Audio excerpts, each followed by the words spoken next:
Écoute, je suis sur un gros dossier spirituel là, il faut que t'entendes ça, mec. Vas-y, dis-moi, ça m'intéresse. Le nouvel ordre mondial. Tu sais quelque chose que je sais pas déjà? D'après les prophéties bibliques, à la fin des temps, et on y est très très proche, il va y avoir une dictature mondiale mise en place par des sociétés secrètes satanistes et les chrétiens seront persécutés. D'ailleurs, on voit bien en ce moment que l'agenda de ces sociétés se réalise avec le mariage gay, la mondialisation, le Covid-19, Bill Gates. Ok, j'ai compris. Ah, t'es d'accord alors? Alors non, pas du tout. Disons en fait que je suis assez sceptique sur cette théorie. Quoi? Tu vas essayer de me faire croire que les francs-maçons et les Illuminati, ça n'existe pas, c'est ça? Non, pas du tout. Mais c'est pas mon rayon, ça. Moi, je suis plutôt dans la théologie chrétienne, tu vois. Et si je suis sceptique, c'est plutôt à cause de ce que la Bible en dit. Ah ouais? Et est-ce que monsieur pourrait nous en dire plus? C'est parti.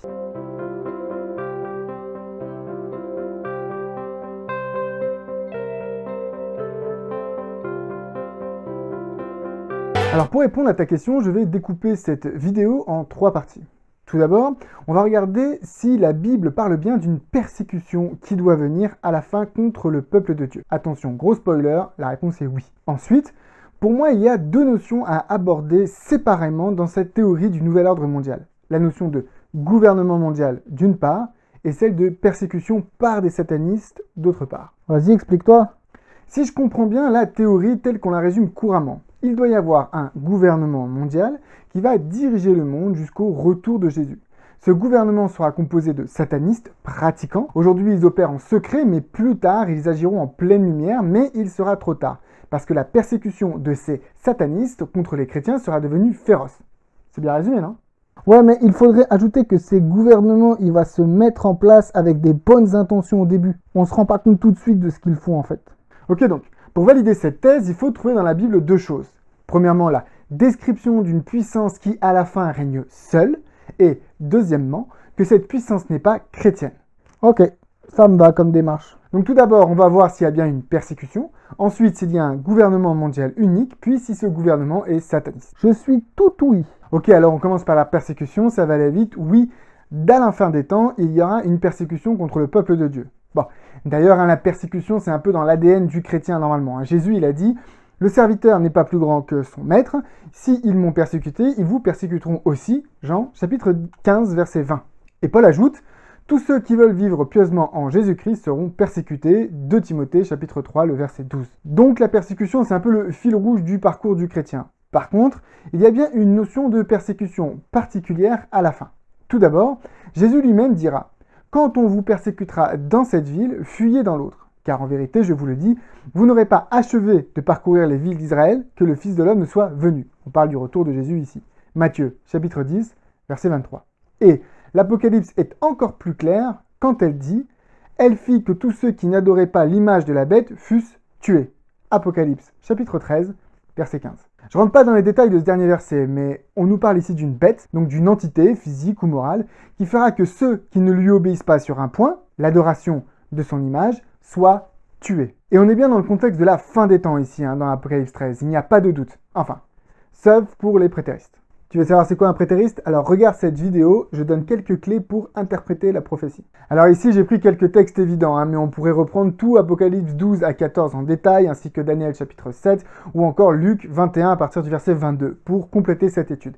Mais ces versets sont assez clairs pour affirmer que oui, il y aura bien une persécution particulière à la fin contre ceux qui refusent de se soumettre au régime en place. Ok, attends, je résume vite fait. On vient de voir que d'après Jésus et Paul, c'est inné aux chrétiens de se faire persécuter, mais qu'Apocalypse au moins précise bien qu'il y aura une persécution à la fin. Exact. Passons à l'étape suivante si tu veux bien. Oui, alors venons à ce concept de gouvernement unique et universel, c'est-à-dire un gouvernement unique pour le monde entier, ce qui implique qu'il n'y a pas de conflit entre les nations.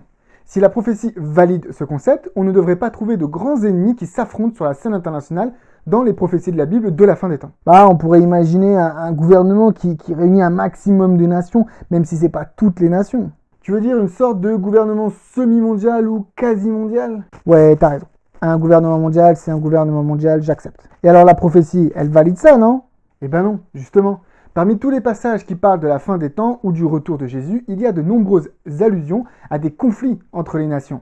S'il y a des conflits entre les nations, c'est bien qu'il n'y a pas de gouvernement mondial, mais plusieurs gouvernements qui s'affrontent. Et le plus clair de ces textes, c'est Matthieu chapitre 24, les versets 6 à 8. Vous entendrez parler de guerre et de bruit de guerre, gardez-vous d'être troublés, car il faut que ces choses arrivent. Mais ce ne sera pas encore la fin. Une nation s'élèvera contre une nation, un royaume contre un royaume, et il y aura en divers lieux des famines et des tremblements de terre. Tout cela ne sera que le commencement des douleurs. Ici, on parle bien d'une nation contre une nation, et d'un royaume contre un autre royaume. Preuve que d'après Jésus, il y a affrontement entre les nations, et non pas entente. Un autre exemple, un peu plus compliqué, dans l'Apocalypse au chapitre 17. Le chapitre 17, je vous la fais vite, on nous présente une bête chevauchée par une femme, cette bête a 7 têtes. Jusque-là, tout va bien.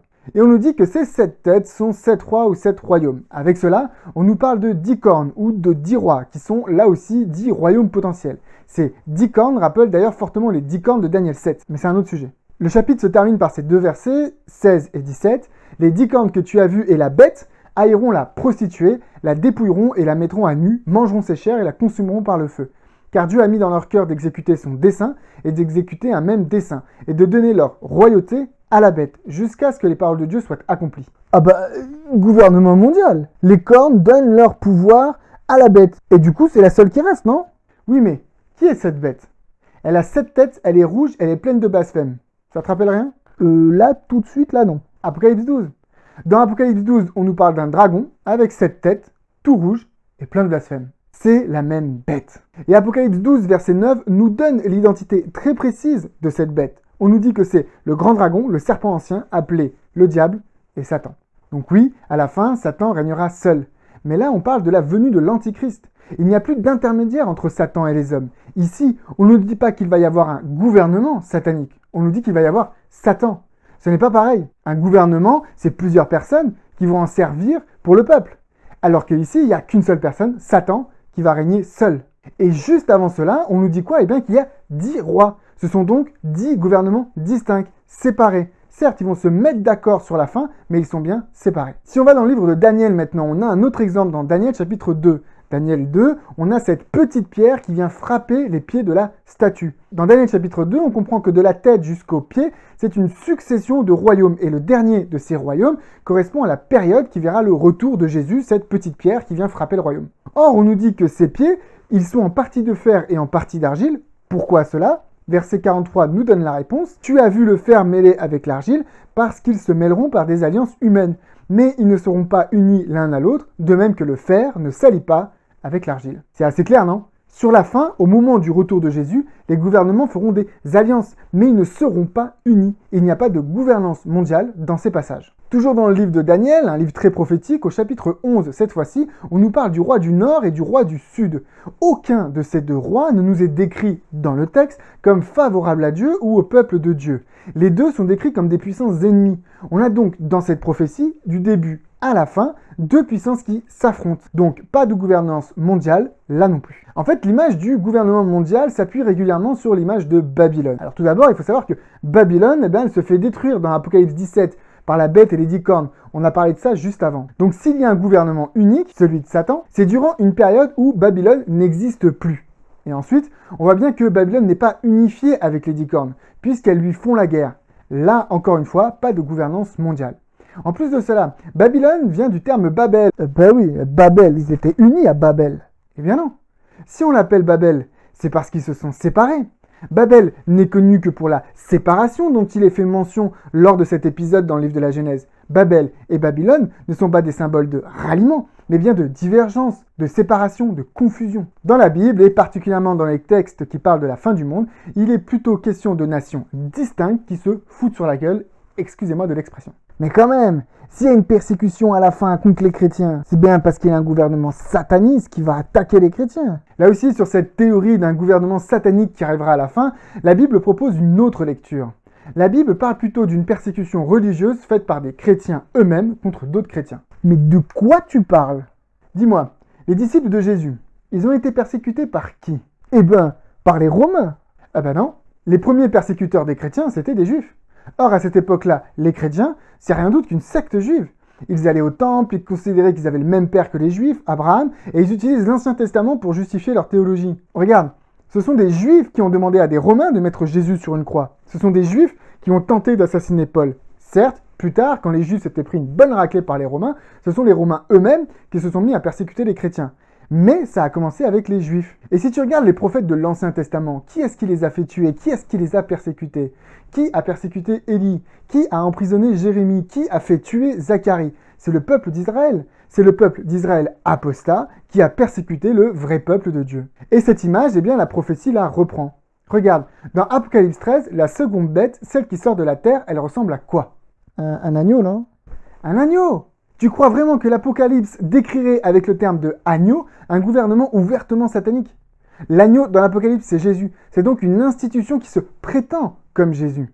Et regarde comme on l'appelle dans Apocalypse 19, le faux prophète.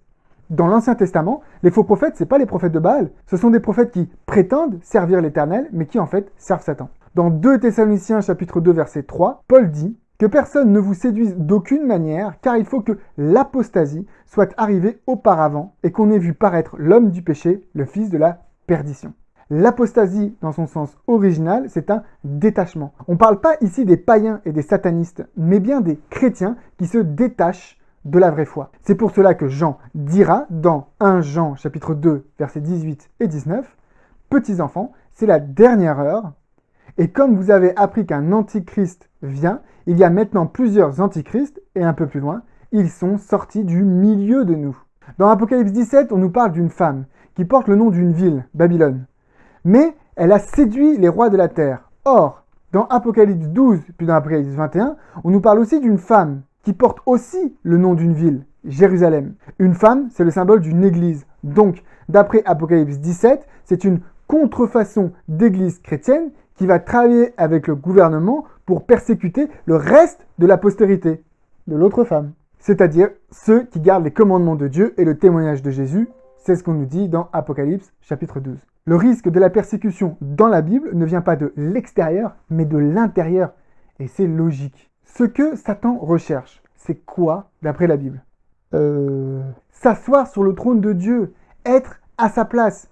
Il ne veut pas une autre place ou une place au-dessus. Il veut sa place. Il veut que ceux qui adorent Dieu l'adorent lui. Est-ce que Jésus parlerait des élus qui pourraient être séduits dans Matthieu chapitre 24 s'il s'agissait d'un gouvernement ouvertement satanique?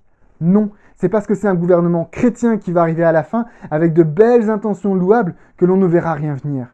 Et regarde l'histoire. Qui a persécuté Wycliffe parce qu'il voulait traduire la Bible en anglais? Qui a persécuté Huss parce qu'il prêchait l'évangile? Qui a persécuté les premiers protestants parce qu'ils disaient que la justification ne s'achetait pas? Des chrétiens.